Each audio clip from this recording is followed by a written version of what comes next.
നല്ല രുചികരമായ ഒരു പുലാവ് റൈസിന്റെ റെസിപ്പിയാണ് ഇന്ന് ഞാൻ ഇവിടെ ഉണ്ടാക്കാൻ പോകുന്നത്. ഈ വീഡിയോ നിങ്ങൾക്ക് ഇഷ്ടമായെങ്കിൽ ലൈക്കും സബ്സ്ക്രൈബും ചെയ്യാൻ മറക്കരുത്. കൂടെയുള്ള ബെല്ലൈക്കൺ കൂടി പ്രസ് ചെയ്യുകയാണെങ്കിൽ ഞാൻ ഇടുന്ന ഓരോ വീഡിയോയുടെ നോട്ടിഫിക്കേഷൻ നിങ്ങൾക്ക് കിട്ടുന്നതാണ്. അപ്പോൾ നമുക്ക് വീഡിയോയിലേക്ക് പോകാം. അതിനായി ഒരു ബിരിയാണി പോട്ട് വെച്ച് അതിലേക്ക് 3 ഗ്ലാസ് അരിക്ക് 6 ഗ്ലാസ് വെള്ളം ഒഴിച്ച് ആവശ്യത്തിനുള്ള ഉപ്പിട്ട് 1 സ്പൂൺ വെളിച്ചെണ്ണ ഒഴിച്ചു കൊടുക്കുക. അത് ബിരിയാണി ഒട്ടിപ്പിടിക്കാതിരിക്കാനാണ്. ഇനി അതിലേക്ക് പട്ട, ഗ്രാമ്പു, ഏലക്ക എന്നിവ ഇട്ട് കൊടുക്കാം.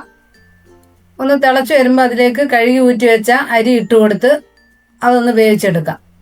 ഇതൊന്ന് വേവട്ടെ. ആ സമയം കൊണ്ട് ക്യാരറ്റ്, ബീൻസ് നീളത്തിലരിഞ്ഞ് അതിനകത്ത് ഇച്ചിരി ഉപ്പിട്ട് ഇളക്കി അത് നമുക്കൊന്ന് വറുത്തെടുക്കാം. അതിനായി ഒരു ഇരുമ്പ് ചീനിച്ചട്ടി വെച്ച് ആവശ്യത്തിനുള്ള എണ്ണ ഒഴിച്ചു കൊടുത്ത് അതിലേക്ക് ആദ്യം ക്യാരറ്റ് ഇട്ട് കൊടുത്ത് ഒന്ന് അത് വറുത്തെടുക്കാം. ഈ പരുവത്തിലൊന്ന് മൂത്ത് വരുമ്പോൾ കോരിയെടുക്കാം. അതിനുശേഷം നമുക്ക് ബീൻസ് ഇട്ട് കൊടുക്കാം. നല്ലതായിട്ടൊന്ന് മൂപ്പിച്ച് കോരിയെടുക്കാം. നല്ല ക്രിസ്പി ആയിട്ട് കിട്ടാൻ വേണ്ടിയാണ് നമ്മൾ ഉപ്പിട്ട് കൊടുക്കുന്നത്. ഇനി അണ്ടിപ്പരിപ്പ്, മുന്തിരിങ്ങ ഇട്ട് കൊടുത്തൊന്ന് വറുത്തെടുക്കാം. ഇനി നീളത്തിൽ അരിഞ്ഞു വെച്ച സവാളയും കൂടെ ഇട്ട് കൊടുത്തൊന്ന് വറുത്തെടുക്കാം. ഈ ഒരു പരുവാകുമ്പോൾ നമുക്കത് കോരിയെടുക്കാം. ഇനി വേവിച്ച് വെച്ച ചോറിലേക്ക് ഇത് നമുക്ക് കുറേശ്ശെയായിട്ട് ഇട്ട് കൊടുക്കാം.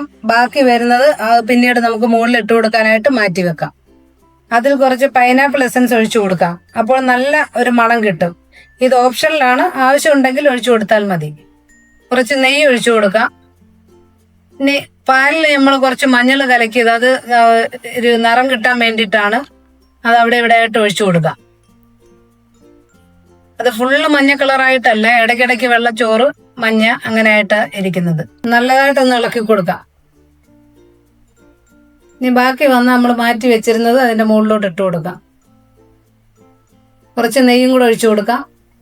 അതിലേക്ക് കുറച്ച് മല്ലിയിലയും പുതിനയിലയും ചെറുതായിട്ട് അരിഞ്ഞത് നമുക്ക് ഇട്ട് കൊടുക്കാം. ഇനി ചെറിയ തീയിൽ ഒരു 2 മിനിറ്റ് അതൊന്ന് അടച്ചു വെച്ച് ഒന്ന് മാറ്റി വെക്കാം. അപ്പോൾ പുലാവ് റൈസ് ഇവിടെ റെഡിയായി കഴിഞ്ഞു. ഇത് ചിക്കൻ കറിയുടെ കൂടെ ഒരു നല്ല കോമ്പിനേഷനാണ്.